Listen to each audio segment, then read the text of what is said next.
Hello, good morning friends. ഇന്നത്തെ ചെമ്പനപ്പൂവിൻ്റെ കഥ കേൾക്കണ്ടേ? അങ്ങനെ ശ്രുതി എല്ലാവരെയും പറ്റിച്ച് രേവതിയുടെ സ്വർണ്ണം സ്വന്തം അമ്മയെപ്പോലും പറ്റിച്ച് പണയം വെക്കാൻ കൊടുത്ത സ്വർണം വിറ്റ് കാശാക്കി വന്നേക്കാണ് വീട്ടിലേക്ക് വന്നിട്ട് ശ്രുതി കൊടുത്ത പൈസ കൊണ്ട് എല്ലാവരുടെ മുമ്പിൽ ശ്രുതിയെ വലിയ ആളാക്കാൻ വേണ്ടി ശ്രുതിയും കൂട്ടി ഡൈനിങ് ടേബിളിൻ്റെ അവിടേക്ക് വരുന്ന എല്ലാവരും ഭക്ഷണം കഴിക്കുന്ന സമയത്ത് എന്നിട്ട് വന്നിട്ട് 1,00,000 രൂപ പ്രോഫിറ്റ് കിട്ടിയ കാര്യം വലിയ ആളായിട്ട് പറയുകയാണ്. പക്ഷേ എല്ലാവരുടെയും മുഖത്ത് സന്തോഷമുണ്ട്, പക്ഷേ ഒരാളുടെ മുഖത്ത് മാത്രം സന്തോഷമില്ല. അത് ശ്രദ്ധിക്കുന്നുണ്ട് രേവതി സച്ചിയും. സന്തോഷമില്ലാത്തത് ചന്ദ്രമതിയുടെ മുഖത്താണ്. അപ്പോൾ വർഷ ചോദിക്കേണ്ടത്, എന്താ ആൻറ്റി ഇതൊക്കെ കേട്ടിട്ട് ആൻറ്റിക്ക് ഒരു സന്തോഷമില്ലാത്തതെന്ന് ചോദിക്കേണ്ടത്, കള്ളത്തരം പിടിക്കുന്നുണ്ട്. അപ്പോൾ ചന്ദ്രമതി പറയുന്നുണ്ട്, ഒന്നുമില്ല, ഇതൊക്കെ എന്നോട് മുന്നേ കുട്ടി പറഞ്ഞതാണെന്ന് പറയണം. അങ്ങനെ ശ്രുതിനെ വലിയ ആളൊക്കെ ആയിട്ട് പൊങ്ങച്ചൊക്കെ പറഞ്ഞിട്ട് ശ്രുതി വലിയ ആളാവാൻ വേണ്ടി അതിൽ നിന്ന് 10,000 രൂപ എടുത്തിട്ട് ചന്ദ്രമതിയുടെ കയ്യിൽ കൊടുത്തിട്ട് പറയണം, ആൻറ്റി ഇത് വെച്ചോളൂ പറയാണ്. അപ്പോൾ ചന്ദ്രമതി ശ്രുതിൻ്റെ ഒരു നോട്ടം നോക്കുന്നുണ്ട്, ദഹിപ്പിക്കുന്ന നോട്ടം. അപ്പോൾ ഇതെന്തിനാ എനിക്ക് ശ്രുതി ചോദിക്കുമ്പോൾ പറയും, ഇത് ആൻറ്റി വെച്ചോളൂ, ഇതെൻ്റെ ഒരു സന്തോഷത്തിനാണെന്ന് പറയും. വലിയ ആളാവാൻ വേണ്ടി പറയണതാണ് കേട്ടോ ശ്രുതി. അപ്പോൾ ചന്ദ്രമതി അത് മേടിക്കില്ല, എനിക്കിതിൻ്റെ ആവശ്യമൊന്നുമില്ലല്ലോ ശ്രുതി പറയുമ്പോൾ, ഇത് ആൻറ്റി വെക്ക്, നല്ല പ്രോഫിറ്റ് കിട്ടിയതല്ലേ, അപ്പം ഞങ്ങളുടെ ഒരു സന്തോഷത്തിന് ആൻറ്റിക്ക് തരണത്, ആൻറ്റിയുടെ പേരല്ലേ കടക്കിട്ട്, ആൻറ്റിയല്ലേ ഉദ്ഘാടനം ചെയ്ത്, ആൻറ്റിയുടെ ഒരൊറ്റ കൈപുണ്യം കൊണ്ടാണ് ഞങ്ങൾക്ക് ഷോപ്പ് ഇത്രയും ഇതായത് എന്നൊക്കെ പറയണം. അപ്പോൾ ഇതൊക്കെ കേട്ടിട്ട് ചന്ദ്രമതി ശ്രുതിയുടെ മൊത്തം ശ്രുതി ഒരു അക്ഷരം ഇണ്ടാതെ തല കുമ്പിട്ട് കുറ്റവാളിയെ പോലെ നിൽക്കുകയാണ് കേട്ടോ.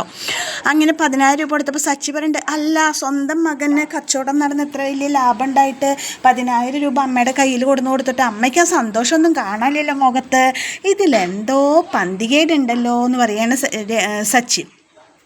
എന്ത് പന്തികേട്?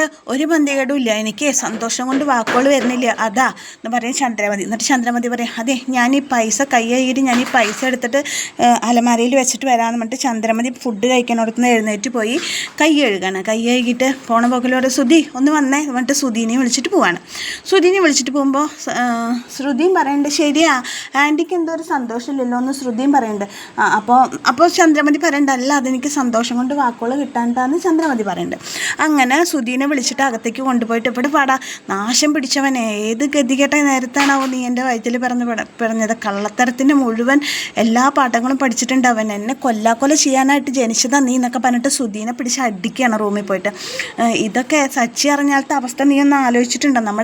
നമ്മുടെ കഴുത്തിൻ്റെ മുകളിൽ തല ഉണ്ടാവില്ല പറയണം. അപ്പോൾ അതിൻ്റെ ഇടയിൽ അത് ഉറപ്പാന്ന് പറയും. അപ്പോൾ ഇവർ രണ്ടുപേരും ഞെട്ടും, ദൈവമേ ഇതാരാ ഇങ്ങനെ പറയണത് നോക്കുമ്പോൾ പുറത്തുനിന്ന് രവീന്ദ്രനാണ്. പക്ഷേ ഇവരുടെ സംസാരം ശ്രദ്ധിച്ചിട്ടല്ല, അവർ രേവതിയുടെ പാചകത്തിന് പുറത്താണ്. പാചക മത്സരത്തിന് പോയി എന്തായാലും രേവതി മോൾക്ക് ഫസ്റ്റ് പ്രൈസ് കിട്ടുമെന്ന് ഉറപ്പാന്നൊക്കെ അവർ പറയണത്. അവിടെ പാചക മത്സരത്തിന് പോയ ഫസ്റ്റ് പ്രൈസ് കിട്ടുമെന്ന് പറഞ്ഞെങ്കിലും എനിക്ക് ആകെ ഞാൻ പേടിച്ചു പോയി, ഞാനും പേടിച്ച് ചത്തുപോയി അമ്മയെന്ന് പറയണ ശ്രുതി. ഇനി നമ്മൾ ശ്രദ്ധിക്കണം, ഇല്ലെങ്കിൽ സച്ചി ഇതറിഞ്ഞാൽ നമ്മുടെ കഴുത്തിൻ്റെ മുകളിൽ തല കാണില്ല ശ്രുതി എന്ന് പറയാണ്. അയ്യോ എൻ്റെ തല എന്ന് പറയണം. അപ്പോൾ ശ്രുതി അങ്ങനെ ആ ടോപ്പിക്ക് അവിടെ അവസാനിച്ചിട്ടില്ല, അത് കഴിഞ്ഞു. പിന്നെ സച്ചി ഇങ്ങനെ രാത്രി ആലോചിക്കുകയാണ്. ഇങ്ങനെയൊന്ന് ആലോചിക്കുമ്പോൾ അവൻ്റെ മനസ്സിലിങ്ങനെ റിവൈൻഡ് ചെയ്ത് ഓരോ ഭാഗങ്ങൾ വരിക, കവറുകൾ പരസ്പരം മാറിയത്, ശ്രുതി വന്നിട്ട് 5 കിട്ടുമെന്ന് ചോദിക്കണതും, പിന്നെ അത് കഴിഞ്ഞിട്ട് 10,000 കൊടുക്കുമ്പോൾ ചന്ദ്രമതിയുടെ മുഖത്തില്ലാത്ത സന്തോഷം, അങ്ങനെ ഓരോ കാര്യങ്ങൾ അവൻ ഇങ്ങനെ റിവൈൻഡ് ചെയ്തിരിക്കുകയാണ്. ആ സമയത്ത് രേവതി ചോദിക്കുക, അല്ല സച്ചിയേട്ടാ ഉറങ്ങണ്ടേ ചോദിക്കുക. അല്ല രേവതി, ഇതിലെന്തോ പന്തികേടുണ്ട്. എന്തിൽ?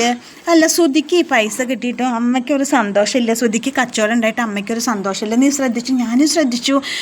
ഇടയ്ക്കിടയ്ക്ക് നിങ്ങളുടെ അമ്മ നിങ്ങളുടെ ഏട്ടനെ നോക്കണ്ടായിരുന്നല്ലോ, ഉവ്വ് രേവതി, ഇതിലെന്തോ കള്ളത്തരം ഉണ്ടാവും. എൻ്റെ സച്ചിയേട്ടാ ഇനി അത് മനസ്സിലിട്ട് നടക്കണം, സച്ചിയേട്ടൻ വന്നേ നമുക്ക് കിടക്കാമെന്ന് പറയാണ്. അപ്പോൾ ഞാൻ വരാമെന്ന് പറയണം. അപ്പോൾ രേവതി പോയി കഴിയുമ്പോൾ സച്ചി പറയും, എന്തായാലും ഞാൻ അത് വിടാൻ ഉദ്ദേശിച്ചിട്ടില്ല, ഇതിനെ കള്ളത്തരം എന്താണെന്ന് ഞാൻ കണ്ടുപിടിച്ചില്ലെങ്കിൽ ശരിയാവില്ല എന്ന് പറയാണ് സച്ചി തനിയെ നിന്നിട്ട്. അങ്ങനെ ഉറങ്ങാൻ പോവാണ്.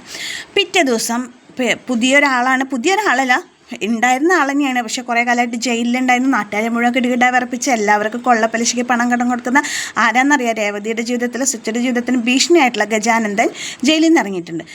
ജയിലിൽ നിന്ന് ഇറങ്ങി ഗജാനന്ദൻ 2 പേര് ബൈക്കിൽ പോകുമ്പോൾ അവരെ തടയാനായിട്ടാ, പലിശ തരാതെ മുങ്ങി നടക്കുകയാണല്ലേ എന്നൊക്കെ ചോദിച്ചിട്ട് അവരെ തടയണം. ഗജാനന്ദൻ നീ നിൻ്റെ പാട് നോക്കിപ്പോൾ ഞങ്ങൾക്കിപ്പോൾ പേടിയൊന്നുമില്ല, നിനക്കറിയാലോ ഞങ്ങൾക്ക് സച്ചിയാണ് ഞങ്ങളുടെ എല്ലാം, സച്ചി ഞങ്ങളൊന്ന് വിളിക്കുമ്പോഴേക്കും വെളിപ്പുറത്താണ്, ഈ നാട് രക്ഷിക്കുന്നത് സച്ചിയാണെന്നൊക്കെ വേണ്ടി സച്ചിനെ പുകഴ്ത്താണ്.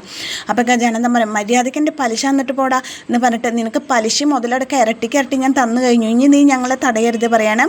അങ്ങനെ ഗജാനന്ദൻ അവരടിക്കാൻ മുമ്പ് അവർ ഗജാനന്ദനെ അടിച്ച് താഴ്ത്തിടുന്നിട്ട് പറയും, സൂക്ഷിച്ച് കളിച്ചാൽ നിനക്ക് നല്ലത്.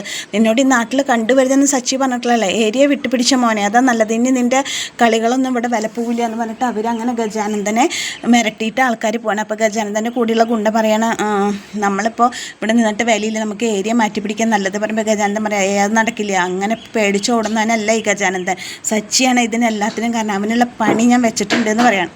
അങ്ങനെ ഗജാനന്ദൻ ഇപ്പം ഞാൻ ശരിയാക്കി തരാൻ വേണ്ടിയിട്ട് ഗജാനന്ദൻ വണ്ടി എടുത്തിട്ട് ഗുണ്ടേനെയും കൂട്ടിയിട്ട് നേരെ പോണത് വേറെ എവിടേക്കല്ല, രേവതിയുടെ വീട്ടിലേക്കാണ്. അപ്പോൾ അവിടെ ദേവുട്ടി പഠിക്കുമ്പോൾ അമ്മ വന്നിട്ട് പറയേണ്ടത്, ലക്ഷ്മി വന്നിട്ട് പറയേണ്ടത്, മോളെ ഭക്ഷണം കഴിക്കാൻ നമുക്ക് കഴിക്കും. ശരി അമ്മയെ കഴിക്കാൻ വേണ്ടി ബുക്ക് അടച്ച് വെച്ചിട്ട് പോണ സമയത്ത് കോളിംഗ് ബെല്ലടിക്കുകയാണ്. കോളിംഗ് ബെല്ലടിക്കുമ്പോൾ ആരാ ഈ നേരത്തെ ചോദിച്ചിട്ട് തുറക്കുമ്പോൾ നീയോ, നിന്നോട് ആരാ ഇവിടേക്ക് വരാൻ പറഞ്ഞാൽ, നിനക്ക് ഞങ്ങൾ പലിശ മുതലൊന്നും തരാനില്ല, പിന്നെ എന്തിനാ നീ ഇങ്ങോട്ട് വന്ന് ചോദിക്കണേ ലക്ഷ്മി. പലിശ മുതലൊന്നും തരാനില്ല, പക്ഷെ ഒരുത്തം കാരണം എനിക്കൊരു വിലയില്ലാണ്ടായി വീട്ടിൽ. നിനക്കത് അറിയാലോ, നിന്നോട് ഈ നാട്ടിൽ കണ്ടുവരുന്നത് പറഞ്ഞല്ലേ, പിന്നെ എന്ത് ധൈര്യത്തിലാണ് നീ ഈ നാട്ടിലേക്ക് വന്നേക്കണം ചോദിക്കുകയാണ് ദേവുട്ടി. എനിക്ക് ജീവിക്കണ്ടേ, എത്ര ജനങ്ങളെ എനിക്ക് പൈസ തരാനുള്ളതെന്നറിയോ, നീ കാരണം എത്ര ആൾക്കാർ മരിച്ചു, നീ കാരണം എത്ര പേര് നാട് വിട്ടുപോയി, നിൻ്റെ ശല്യം സഹിക്കാൻ വയ്യാതെ എത്ര പേര് മരിച്ചു പോയി, നീ ഇതൊക്കെ അറിയണ്ടേ, ഈ ശാപൊക്കെ നീ എവിടെ കൊണ്ട് കളയുക എന്നൊക്കെ ചോദിക്കുന്നുണ്ട്. നിങ്ങൾക്കിപ്പോൾ പറയാം, ഒരു കാലത്ത് നിങ്ങൾ എൻ്റെ മുമ്പിൽ ഓച്ചാനിച്ച് നിന്നറിഞ്ഞവരായിരുന്നു എന്ന് പറയാണ് ഗജാനന്ദൻ. ഞങ്ങൾ ഓച്ചാനിച്ച് നിന്നിട്ടൊന്നുമില്ല, ഞങ്ങൾ പൈസ തന്നിട്ടുണ്ടെങ്കിൽ ഇരട്ടിയായിട്ട് നീ തിരിച്ചു മേടിച്ചിട്ടുണ്ട് പറയണം. ഇനി മേലെ നിന്നെ നാട്ടിൽ കണ്ടുവരുതെന്ന് പറഞ്ഞല്ലോ സച്ചേട്ടൻ, പിന്നെ എന്ത് ധൈര്യത്തിൽ നീ ഇങ്ങോട്ട് വന്നേക്കണേ, സച്ചേട്ടനെ ഇനി സച്ചേട്ടനെ വിളിച്ച് വിവരറിയിക്കണം എന്നൊക്കെ ചോദിക്കണം. വേണ്ട, ഞാൻ തന്നെ പൊക്കോളാം, എന്നെപ്പോൾ നാട്ടുകാർക്കൊരു വിലയിലുണ്ടേ, എനിക്കും ജീവിക്കണ്ടേ, ഇതിൻ്റെ പിന്നിൽ മുഴുവൻ സച്ചിയാണ്, സച്ചിക്കുള്ള പണി ഞാൻ കൊടുക്കുന്നുണ്ട് എന്ന് പറയണം ഗജാനന്ദൻ. അങ്ങനെ പറഞ്ഞിട്ട് അവിടെ നിന്ന് ഇറങ്ങിയിട്ട് ഗജാനന്ദൻ പറയുന്നുണ്ട്, സച്ചിക്ക് എങ്ങനെ നോവുമെന്ന് എനിക്ക് നന്നായിട്ട് അറിയാം, രേവതിനെ തൊട്ട സച്ചിക്ക് നോവും, രേവതിക്കാണ് ഞാൻ പണി കൊടുക്കാൻ വന്നത്, അതിൽ കൂടെ സച്ചിക്ക് നോവുള്ളൂ എന്ന് പറഞ്ഞിട്ട് ഗജാനന്ദൻ അങ്ങനെ പ്ലാൻ ഇടാണ്. അത് കഴിഞ്ഞു സച്ചി ട്രിപ്പ് കഴിഞ്ഞ് വീട്ടിലെത്തി രേവതിയെ വിളിച്ചിട്ട് വരേണ്ട. അപ്പോൾ ഭയങ്കര സന്തോഷത്തിലാണ്, കയ്യിലൊരു പെട്ടിന്ന്. അപ്പോൾ രവീന്ദ്രൻ ചോദിക്കും, എന്താണ് മോനെ ഇത്ര സന്തോഷം? ഒന്നുമില്ല, രേവതിയെ വിളിക്കുക. എന്താ ചോദിക്കുമ്പോൾ വാ രേവതിയെ പറയാം, എവിടേക്ക് സച്ചിട്ട് വായോ എന്ന് പറഞ്ഞിട്ട് ടെറസിൻ്റെ മുകളിലേക്ക് കൂട്ടിക്കോ. രേവതി എവിടെയാണ് നമ്മൾ വാതിൽ വെക്കണം പറഞ്ഞത്, ഇവിടെ അല്ലേ കട്ടിലിടണം എന്ന് പറഞ്ഞേ. അതെ, അപ്പോൾ കട്ടിലിൻ്റെ അടുത്ത് നമുക്കൊരു തൊട്ടി വേണ്ട, നമുക്കൊരു കുഞ്ഞുവാവ ഉണ്ടായി ആ കട്ടിലിൽ നിന്ന് തന്നെ ആട്ടാലോ, അപ്പോൾ കിടക്കുന്ന എഴുന്നേക്കേണ്ടി വരില്ലല്ലോ, ഉണ്ണിക്കും ഉറങ്ങാമല്ലോ സുഖമായിട്ട്. ഇത് നല്ല ഐഡിയ ആണല്ലോ എന്നൊക്കെ പറയണം.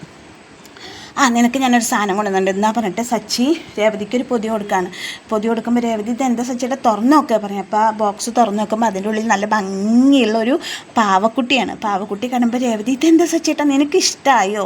എനിക്കിഷ്ടമായി. സന്തോഷമായി നിനക്ക്? എനിക്ക് സന്തോഷമായി. അച്ഛൻ്റെ മോളെ ചാച്ചി ഉറങ്ങിക്കോ, അച്ഛൻ്റെ മോളെ വാവോ എന്ന് പറഞ്ഞിട്ട് സച്ചി ആ പാവക്കുട്ടീനെ എടുത്തിട്ട് താരാട്ടിയിട്ട് എന്നാ രേവതി ഉറങ്ങി നീ കിടത്ത് പറഞ്ഞിട്ട് കൊടുക്കുകയാണ്. അപ്പോൾ സച്ചിയുടെ മനസ്സിൽ ശരിക്കും രേവതി പ്രഗ്നൻ്റ് ആണെന്നും ഒരു കുഞ്ഞുവാവയ്ക്ക് വേണ്ടിയിട്ട് കാത്തിരിക്കുന്ന ഒരു സന്തോഷത്തിൽ മതി മറന്നിട്ടാണ് സച്ചിൻ നമുക്ക് മനസ്സിലാവും. അപ്പോൾ എന്ത് ചെയ്യണമെന്ന് അറിയാതെ പാവക്കുട്ടിയെ പിടിച്ച് നിൽക്കുന്ന രേവതിയിലാണ് ഇന്നത്തെ എപ്പിസോഡ് അവസാനിക്കുന്നത്. അപ്പോൾ കൂട്ടുകാരെൻ്റെ കഥ കേട്ട് ഇഷ്ടപ്പെട്ട കൂട്ടുകാരുടെ ചാനലൊന്ന് ലൈക്ക് ചെയ്യുക, ഷെയർ ചെയ്യുക, സബ്സ്ക്രൈബ് ചെയ്യുക. താങ്ക്